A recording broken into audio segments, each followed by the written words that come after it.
Like, I mean, like, so let's rewind, go back. Let's go back to the 90s, right? Okay. What were these first sessions like? Oh, these first sessions was hilarious, mostly hilarious. When we grew up, most of our music was based on comedy. We used to just crack jokes and just talk about each other all day, and random people on the street. And then we was like a tight-knit circle, and we was always together all the time. So we would go to jobs, do temporary services. So our first sessions was like, Dilla was way beyond his stuff because he was a certified genius. A lot of people say genius and throw genius around, but he was a genius in school as well with the music, like all the way around.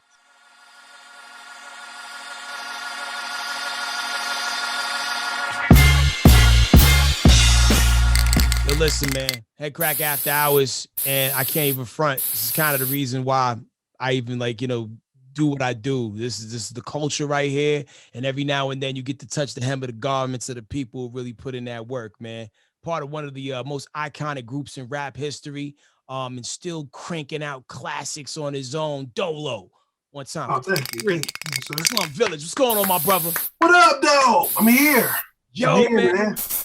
How have you been in the last few years? Being a creator such as yourself, I know you probably had some amazing plans for 2020 that maybe you had to put on hold. And how does 2021 find you, brother? 2020 was it was an interesting year. We had tours set up. I had stuff with myself and with Slum Village, and it all just got canceled at one time, as everybody else's did. So it was an interesting year, but you know what? It made me do other stuff. I started back producing and doing stuff and working on other parts of stuff that I, chilling with the family more.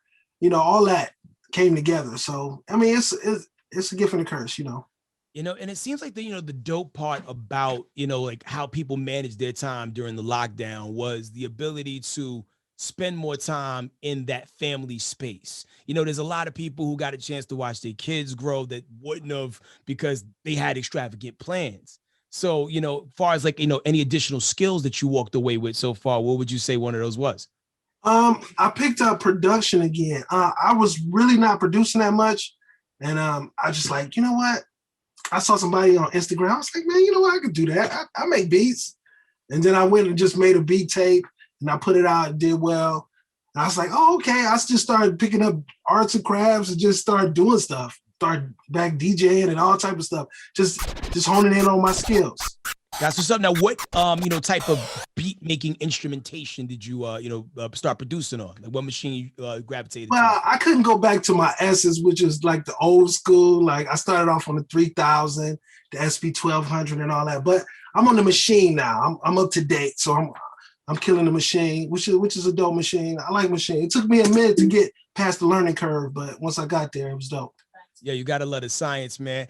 And, even listening to how sound has evolved over time. I mean, you listen to what people used to be able to do on the TR-808 and and the SPs and whatnot.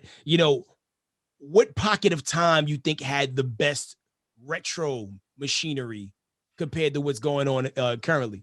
Well, I always go say what I learned on, which was the SP1200, and so that's like early 90s. I remember learning it, rest in peace to my man Dilla, who taught me how to make beats because he wanted me to be a part of that beat thing. So I remember learning it and just learning how dope the SP1200, because you only got 12 seconds. It's right. Like, what can you do with 12 seconds? You know what I'm saying? You got to kill 12 seconds. So that means you had to speed up the record really, really fast and then chop it up to make it sound like something. And if you could do that, which is like, you got the Kings, Primo, P-Rock, Dilla, all those people who can make that, then you was a king. If you could do it in 12 seconds, you know what I'm saying? You was the man. I mean, but that's the beauty of it all. Hip hop culture, the masters of innovation, being able to take that 12 seconds right. and craft so many records that when the needle drops on it right now, the crowd right. still goes wild to this day. Right. And Slum Village was a part of a lot of that. I was having a random conversation with somebody the other day, and I was like, it's crazy because you listen to these classic SV records and even the solo joints, it's like jazz. It just sounds better as time goes by. So like, I mean, like, so let's rewind, go back. Let's go back to the 90s, right? What were these first sessions like? Oh, these first sessions was hilarious, mostly hilarious.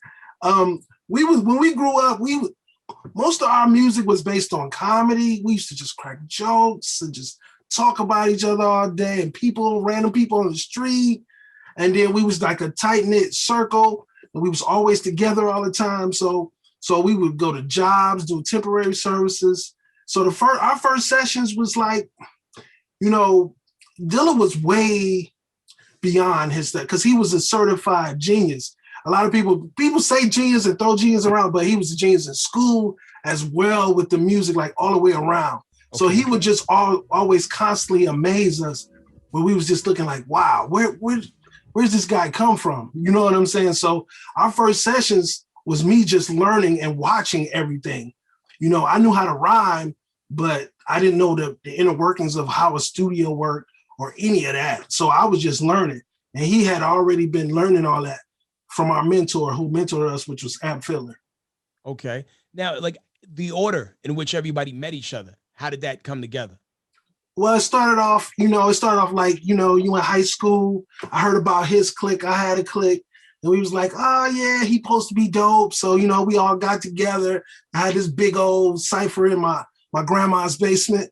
The one thing that she let me do, because my grandma would never let me do nothing. And we thought we was the dopest ones. And then that's how we kind of all formed together. So it was like, I just heard about this guy who had beats. And back in that day, it was like, beats? Who making beats in Detroit, Michigan? You know what I'm saying? Where is this at? And I went to his house, and he had on these big clothes. That's when people was wearing like bigger than what he was. And he went up there and played some of the illest joints I ever heard. I was like, wow, this guy's amazing. And it's funny that like that was the narrative back then, like who's making beats in Detroit. But when you think about it, if you listen to a certain pocket of hip hop, some of the best beats in hip hop have came out of Detroit, whether you're talking about Black Milk, whether you talk about Denon Porter, whether you talk about the legendary, J Dilla, all praises due. I mean, like, and Detroit's always been a music town. So I don't even understand why that was always a question, because, I had a conversation. There's like few cities where like, no matter what's going on in the world, there will always be somewhere, somebody there being dope. Detroit's one of them. I was interviewing a kid from the Bay the other day. The Bay always got a crazy energy coming out of there. Atlanta does what it does. But, if you was to explain what is the magic of Detroit that makes y'all so proficient at what y'all do, what would you say that is? I think being kind of slept on. We always got that chip on our shoulder. So it's that chip on the shoulder that makes you just work hard and grind harder. Because you got to go 3 times harder, because when we started out, there was no labels. Motown is gone. So there's no labels in Michigan or Detroit or even the Midwest. So you either got to go to the East or the West. So to get heard from here all the way there was tough. You know what I'm saying? So it took, that's word of mouth. So that means you got to really be making something for one person to say something, say something for it to blow. And that's basically how we got on. We shopped our demo to Tribe because my boy played for George Clinton, Parliament Funkadelic, Amp Filler. And that's how we was able to shop our demo to Q-Tip. And he didn't even say no words to it. He just took it and said, okay, that was it. And then we was looking like, and then when he called back, at first he didn't even like Slum Village. He's like, I just like the beats. Let me mess with the beat guy. So we was just sitting there like, oh, you know what I'm saying? So all that. And then, it turned around. We ended up doing our volume 1. And then that's what sparked everything for us. Got you. Now, before we get to like, the chronological order of these projects, some of them, when you guys are on the indie circuit before like, the demo started getting shopped, because like, some people have no idea how big or small Detroit is, Okay. So who is in these open mics, when you guys are going out, like people who would eventually go on to like do something with, with their rap career, like who was like, hitting them spots up? I mean, the open mics was super duper dope. We was at this spot called the Hip Hop Shop. So I'm Royce the 5'9", Proof, Eminem, all the D12, everybody that in my time period or the early 2000s, they were there. So this was the spot. Fat Cat, you know, everybody. So we would go to this spot. It was a clothing store. And on Saturdays, they would do these freestyles and these battles. And sometimes it was just people just showcasing songs, but mostly it was battles. And some of the epic battles. Proof, rest in peace to Proof, really killed a lot of dudes out there. You know what I'm saying? I'm talking about murdered, you know. So yeah, it was epic. So everybody got their stripes there. Now, Slum Village, we wasn't a battling group. We was kind of there. We would kind of play our music kind of before the battles. We wasn't a battling group. We would just observe and just watch. You know what I'm saying? We wasn't in the battles like that. Okay. Yeah. But yeah, it's a hell of a sharpening board for everybody's knives just to even watch all this raw talent be in the pot cooking it up. So, you know, you fast forward a couple of years, you told a story about, you know, Q-Tip and a demo tape, Fantastic Volume 1, you start cooking that up. Now, a lot of people who only understand the chronological order in which things come out only got a chance to see Fantastic Volume 2 come out first before Volume 1. So what happened, you know, for those who don't know with Volume 1 to where y'all jump straight to Volume 2? Well, what happened was this. It was the word of mouth. Like I said, we took our little money. We decided that we're gonna do a whole album in a week. So we did it in 7 days, 22 songs, some of them remixes. So we did that in 22 days, and then we gave it to Q-Tip. And when Q-Tip heard it, he lost his mind. Lost it. So then he passed it to Questlove, who passed it to D'Angelo, Busta, and they were just passing it around. And then the Slum Village buzz got bigger and bigger. But at the same time that was happening nationally, locally, our shows was getting bigger and bigger, just from our audiences seeing us perform. So we was blowing up at the same time. And then once everything got down the pipeline, we had like 5 offers from different labels. And we were just choosing. And you know what? Thinking about the labels now, I wish I would have chose differently my first label. Okay, jump in the time machine. Which one would you have gone with? I would have went to Def Jam because Def Jam was on the table. And the reason why we didn't go to Def Jam is because it already had big stars like Redman and LL Cool J. And we felt like, man, we just gonna be another one in this big system. You know what I'm saying? We didn't know if we was gonna get the love like that. But it's a weird thing because you know, because you think, you know, like, you know, either it could have been a situation because, like, you know, the only groups that Def Jam did phenomenal with, when you think about it, was like Public Enemy. Public Enemy did what they did, right? And a group that I always rooted for that was on Def Jam that didn't do what no one expected them to do, Crew. Like, to this very day, I'm still waiting for Crew to drop an album or like it'd be like a second album that was show.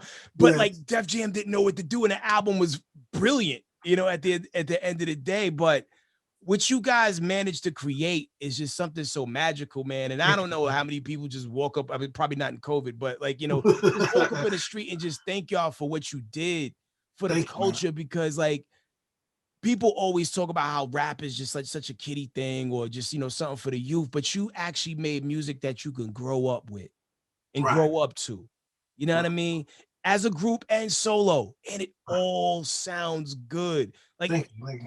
How often do you get this sort of, you know, accurate? I mean, I just love, we are kind of like the group that other rappers, musicians love. And we, you know, we got people, I can't say that we don't got people that support us because I've been able to tour for 20 something years off of these classic records. So we definitely get support, but at the same time, we still kind of underground. So we kind of both, you know, we had our bigger records with Kanye and this and that, but we still kind of underground too. So we kind of both, you know, and I kind of like it, you know, love is love. That's how you got to take it. Indeed. Now, when you think back, what was your first oh shit show where people knew the lyrics, right, and it took you by surprise and you wasn't really expecting all that? Oh man, I guess it would say when I felt like I made it. Well, the oh shit first moment was probably when we did this show in Detroit, and if you listen to Volume 1, you will hear us recording it, and where the whole audience is singing the lyrics. And we put it before The Look of Love. Yeah. You hear what love got? You hear the whole audience, what love got? That was in Detroit. That was way before we had a deal. So I was like, wow. And so we at that point, it was like 200 and something people there. It was packed out. It was at this place called Alvin's. And I was like, wow, we really touched a lot of people. And that was just us grinding and just doing shows once a month, you know, and then the audiences would just grow and grow and get bigger. And that was us just putting out random songs and just doing songs live. Because we used to go to this spot called St. Andrews. And what we would do there is premiere music. So people like to go and dance, listen to music. So we just go and just premiere new songs. You know, they'd talk for a minute and then they'd just premiere our new records. And that's how people got to learn it, because the DJs kept playing our music over and over every week. So that's how we was building our buzz and our fan base. So shout out to the DJs. The DJs has always been a part of building a legacy for any, you know, musician, I say.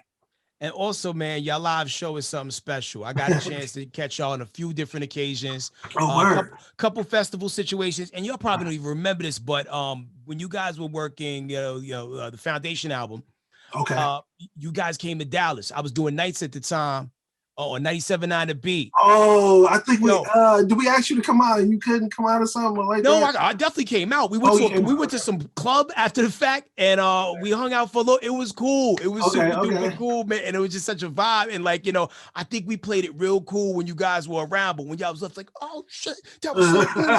Because we were on a commercial station, but we are like the backpackers, and even now that I have my own morning show, it gives me great pleasure to be able to play Slum Village in the morning. Yes, you know what I mean? And thank you for that. Thank you for that. I do appreciate that, by the way. Yo, I got in my B-boy stance the other day, on J Dilla's birthday. I was like, I played Climax on the radio as we was closing. I heard you, and my wife pointed it out. Like, okay, that's what's up. You will always have an ally in me because your music means so much, and I also feel like Climax is like the most perfect record ever recorded. Thank you, man. I appreciate that so much, man. And we station mates because I'm on 107.5 Hot doing my old school show on Sundays. You know what I'm saying? So I appreciate that, man. That you showing us love like that. Oh, to the day I die, baby. To the day I die, man. So when you think back, as this is a two-part question. As a music fan, what record changed your life? Of mine or just period? Just in general, what record that you listened to growing up changed your life? I'll tell you the record that made me want to rap, period. So the record, I thought about rapping as a kid. I was like, yeah. But when I heard LL Cool J's Jack the Ripper, I was like, man, the way he just killed Kumo D on that, I was just like, man, this is what I want to do. And I just heard the passion. And then I just started thinking about all the things that LL did in his career. I was like, man, this is the perfect MC. He got the ladies, he battle rap, he can make a song, he can tell a story. I was like, man, I need to be like L. So that's why one of my first rap names was JJ Chill. I don't even have a J in my name. I just wanted to be like LL Cool J. You know what I'm saying? So when I first started, that's why I modeled my whole stuff off of LL Cool J. So yes, that was the first record. Yeah. And the crazy thing is, like, when you listen to Jack the Ripper now compared to like how like the current format is cats is doing like 2 verses and that's it. Like Jack the Ripper was 5 verses. He had a lot of, he got to get it off his chest. He had to get it off his chest. So, it was 5 verses. It was funny. I interviewed Kumo D and I was just talking about like, him and L's thing. And like, I never like really got the understanding of how the battle, the whole thing started. And the story he told me was hilarious. And when you realize how long it took for them to respond, like it would be a year in between responses as opposed to like this current, like instant gratification. Like somebody like a Drake, right? Tomorrow, it's already up, before you can even finish saying what you say. Drake get this at 2 p.m. He's responded by 3:30. Right. Time is different, man. Tours was different. So, okay, so you talked about Jack the Ripper. Now, what song of yours, or even as a group, changed your life to where like all of a sudden you go from being a hip hop fan to now you are in the machine of hip hop? Well, helping drop. We was technically didn't get in the machine till later. So I would say we were in the machine when we did Tainted, when we got with Capitol Records, and we did Tainted with Dwelle. That's when we was in a machine of, and everything was big, and we shot these videos on a sound stage where they shoot movies, and that was a whole different label and a different situation, and we flew out to LA. So that's when I knew. I was like, oh, okay, it's real now. It's real. It took us a long time to get there, but that's when I knew it was real. It's funny sometimes, from the outside looking in, or people who don't understand the business, you think you get signed, somebody, brings like the big publishers clearinghouse check, and like everybody's problems are over. But especially in a group, it's a grind, and you're splitting the money 3 ways, and you got to spend a lot of time on the road, and I'm sure there's been highs and lows, just like any brother would have. When you think about some of your fondest moments, in the business, what moments come to mind for you? I mean, I was able to work with, and still was able to work with, some of my idols. And that's really what it's about. To be able to make money, have fun, be with your friends, and work with your idols, that's just magical, when all those dots connect. So one of my favorite situations or tours was us being able to tour with D'Angelo in Paris, Voodoo tour, Slum Village opening. You know what I'm saying? That was just amazing. That's just amazing. Sold out. It's just the greatest situation ever. And when we was able to do that, to be able to just chop it up with D, he a big fan of Slum Village, and I'm a big fan of him, and just the magic, and it's just, that was one of the best tours that we had. I had many, but that is definitely one of the best. And I would imagine that tour would probably have the best smelling crowd. I bet you. For sure. All the hand wraps back there. You had all that in the audience. Yeah, for sure. Oh man, hell of a vibe. So, you're coming back out 2021. I understand there's 2 projects on the docket that you're dropping this year. First is going to be a reissue of Oleo, which is produced by Black Milk. And the crazy thing is, like, I was, doing a refresher course, and like, just backtracking, and like, because there's so much music. You guys are so steady, like whether it's like, group stuff, solo stuff you did with Illa J, and it's a lot of content, and all of it still ages well. What made you wait so long to re-release the project?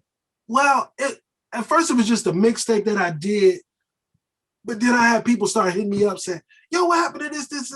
And I was like, okay, I can put it out, but I was like, let me make it special. So I added a couple new songs, and then I put it in a kind of like a box set format. And so I figured, like, let me just make it special if I'm gonna bring it back, So I talked to Black Milk about it. He was like, yeah, I'm down with it, man. Let's do it.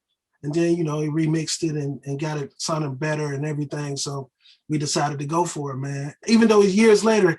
So I just do what the people ask. If people say they want it, okay, here it is. You know what I'm saying? It's good to be able to do the supply and demand. Now, when you listen to like older records, is there a record that's in the catalog? He's like, yo, I wish I could say that one line over. I got tons of those. I'm not saying what they are, but I got some of those. I was like, man, I wish I would have just did A or B and C. But you know what? That just comes with the territory. I was young, a lot of that music. So I was like, man, I could have just, and the more you start writing, your pen get better. You was like, I could have did this. I could have, But when the fans like it for what it is and they love it, I wouldn't change anything, Yeah, apparently everything you guys did was perfect, man. It was perfect, and like to the point to where like people even like, I feel like there's a lot of unofficial Slum Village releases out there that probably had nothing to do with y'all. Like, they are. So like, which one should we be looking out for? So when we are streaming it, we know for a fact that none of y'all are getting paid, so we can not support that one. I mean, most of the music that we got out is official, but recently I found our first bootleg, and basically what happened with our career, the reason why we had such a rocky start was we got bootleg before our first album came out, which was Volume 2. So what happened is, somebody put a album out with all the songs, with a New York backdrop. So people thought we was from New York, by the way. And it said Slum Village in these scary letters. And it was out, it was in Europe, it was in the US, and it was just floating around. And it kind of killed the album sales a little bit for volume 2. So we kind of got to a rocky start. But the plus thing about that is that people knew the song so well that we was able to go to Europe early in 1999 and do a tour based off of the bootleg before the album even came out officially. So it has some good and it has some bad. So, that was one of the hardest things we had to deal with, with starting off our first album. And the crazy thing is, like, when you shift time over, because there's so many things that fly now, right? And we only sold 500,000 in your first week. You're getting dropped, right? Like now, if you sell 5,000 physical copies in 2021, you like some weird metal of like your aluminum, but we accept it now. Like, right? Would you rather came out with the technology being what it is now, or the way everything rolled out and played out?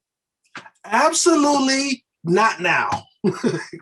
I mean, I think these guys have a little tougher than us, because in my day, if you got going, you was going. Mm-hmm. That was it. But now it's hard to even get that spark. It's so many distractions, so many different artists. It's so hard to get a buzz. So you don't even know what's going to get you the buzz, whether it's going to be a TikTok video of you dancing, or is it going to be your actual music? You don't know what's what. And with that, that's kind of like, man, I done put all this time in his music, and I don't even know if the music is what they even like me for, which is, I think that's a different time. I don't know if I could deal with that, because, I put my passion and put my soul and put all I could into my music. So right now they have to do a lot more than what we had to do in a day. Even though it was slower and it took a minute, but when it got going, it was going. And the crazy thing too is, the attention span is so short. We can love the hell out of something Monday through Wednesday. Yeah. Be like, what else? On Friday. What was that? I don't even know what I just heard. You know what I'm saying? Slum would have had to do Fantastic Volume 2, 7. No, 7. We would have been on 7 right now. What are you talking about? And that's just in the winter. Right. That's what I'm saying. These kids ain't never satisfied these days, but people adjust to the times, and it's dope that people are still finding and rediscovering the catalog, which is an amazing thing as well. And once again, talking about your solo body of work, man, and even the things you pop up on. I was checking out the joint you did with Alexi Pravashos. I hope I said it right. Yes. Yo, that is a dope high level concept that he had for like the 10-minute video. Yes. And then even the record is just like dope and jazzy. I need to get the MP3 so I can like spike that on the radio. Okay, I got you. That's in the inbox. You know what I mean? So like, are you as busy in the studio now as you were back then, like still creating, I'm definitely busy because I got more time I have nothing but time. I'm used to being on the road. So I'm like, yes, I'm working on stuff. I'm starting to do this project with this guy, Daru, which is a dope drummer. I got 2 projects coming with him, which is like neo soul and a soul project. So those coming. So I'm able to just do all these ideas and because I had the time to do it, and luckily I have a catalog that's keeping me afloat and keeping me good while I have all this time. Yeah. So I've been blessed to be able to do all of that at one time. So I just take this as a blessing, man. Like I said, this COVID has got it where I can be closer to my family, and also I can really get into my craft as much as I would like to at the crib. Because once, you got to think about it, once it open, it's open. Sure. You know what I'm saying? So I just stacked up my music. I stacked it up, so I'm ready. Once it open, it's open. And I love to travel, and my wife loves to travel. So yeah, I'm definitely gonna be on that road. And I'm thinking I might be on the road as soon as October, but we're gonna see how things go. I know certain places are open, but everything is not. Well, definitely pulling up on that. Aside from music, what are you good at, as good as you are at music? I am a gamer. What do you play? I'm playing only retro right now. I'm going old school. I'm playing a lot of retro games from. How retro we talking? I'm talking Super NES, Sega. You playing on the Raspberry Pi, or do you still have like the retro consoles? I have both. Okay. I have both. I am a collector. I have both. So that I do a lot of gaming, and I'm about to get back into my new game. I stopped being new gamer maybe at PlayStation 3 or 4. I didn't get to the 5 yet, so I need to get back traveling, busy. Yes. Do you still remember the Mike Tyson Punch-Out code? Oh yes, I got that. Yes, I done beat Tyson Punch-Out. That's my game. That's my game. I'm a geek about mine. 007-373-5963. Like, okay. Oh, you run it off the mental. That's what I used to play that game so much, man. And like, because the crazy thing, I felt like Super Macho Man was harder to beat than Mike Tyson sometimes. Yes. Once you start getting that spin going. Oh, that little spin. Yeah, I mean, Mike Tyson is hard to beat, but I mean, once you learn everybody's moves, it's pretty much the same over and over again. But it took me a minute to beat that game, as well as Metroid and a bunch of other old school classic games. So yeah, I'm a gamer. So that's what I do. I just game, music, movies, repeat, workout. Now I'm on my workout regimen now. So, us black men has to take care of ourselves these days. So my wife got me on a strict regimen right now. Oh, T3, I got to put you on to something that is totally changing my life right now. I just dropped 15 pounds in like 19 days. Oh, okay. Yeah, please bless me. It's called the 40-day turn up. I mean, a lot of the principles are based off of eating like 5 times a day, 400 calories per meal. Okay. A carb, a fat, a protein.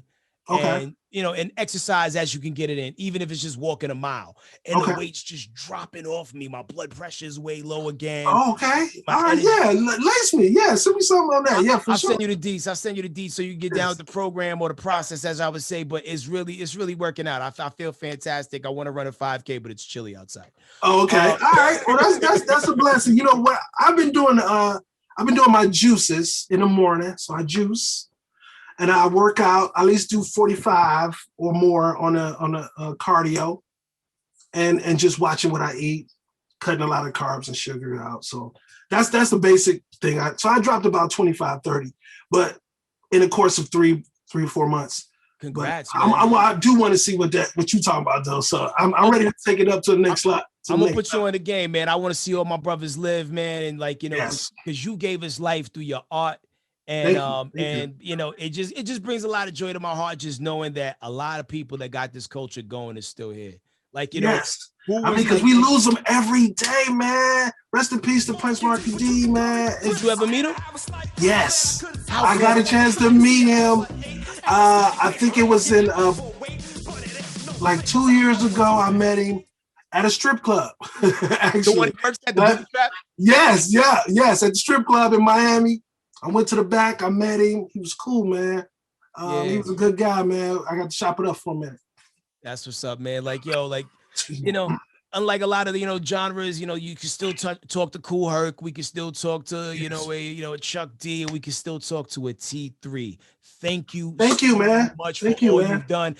So what's the official date for the next thing we're about to get, brother? Official dates are not here, but like I said, look for the 2 projects. Look for the return of the Oleo, the revised version, and just look for me on the road coming soon.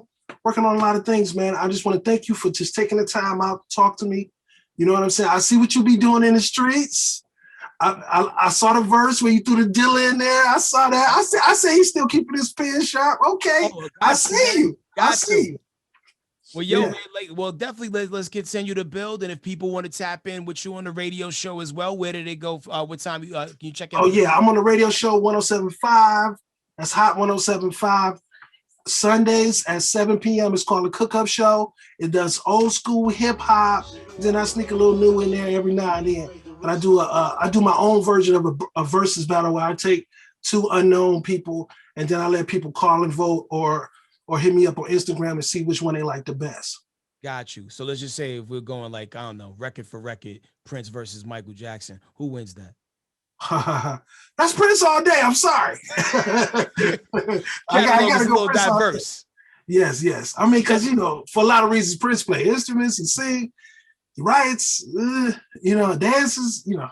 And if I'm not mistaken, Prince was actually an SV fan as well, correct? Yes. Dilla did get a chance to work with him. I didn't get a chance to meet him. I wish I did. I was this close, you know, but I didn't. I did get a chance to go to where and perform in Minneapolis, you know, where they shot Purple Rain. That was one of my highlights. That was dope to see that place. Yeah, man, it's a beautiful thing, man. Well, yo, man, continue success. Keep dropping them hits, the heat. Thank you. You too, man. Keep dropping them joints. Yo, they're coming, man. Action Park is available right now wherever you're stealing your music from, man. So pull okay, up on that. Okay. There's definitely some vibes on there, man. Well, yo, keep rocking, man. One time for T3, y'all. Yes. Much Thank love you, to man. the business and the family as well. All right, man. Thank you. All right, peace. Peace.